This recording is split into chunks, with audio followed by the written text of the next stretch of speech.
Jesus gives us that great commandment that we have to love our enemies.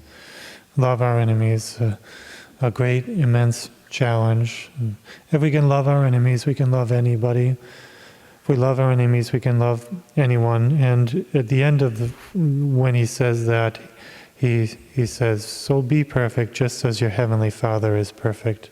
Kind of sort of doesn't seem to go with loving your enemies. Be perfect just as your heavenly Father is perfect. But he's saying love is perfection. Love is perfection. We talk about religious life as the life of perfection, and religious life is designed so that we grow in charity. We live amongst each other. We live amongst those who think differently, who don't necessarily have the same common interests as far as our customs, etc. Of course, we do have our own common interest in the Catholic faith and the life of growing in virtue and perfection. But perfection is ultimately and essentially in practicing charity to our neighbor and to God. And charity is giving. It is a giving.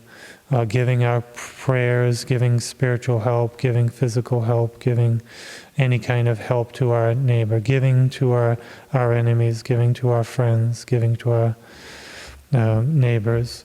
Giving is charity, always giving the good, giving something good to our neighbor. And the more we give, the more charitable we are. And of course, lack of charity is taking for myself, thinking of myself, wishing, thinking only of myself.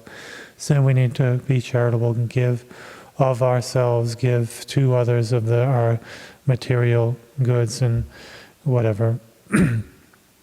So this is what perfection means, to be perfect in charity, and that's not necessarily not making mistakes or even being perfect in virtue, but it is being perfect in charity, giving charity to our neighbors, pouring out from our hearts and striving to be as charitable as we can to everyone, starting with our enemies, and then we can give and be charitable to everyone.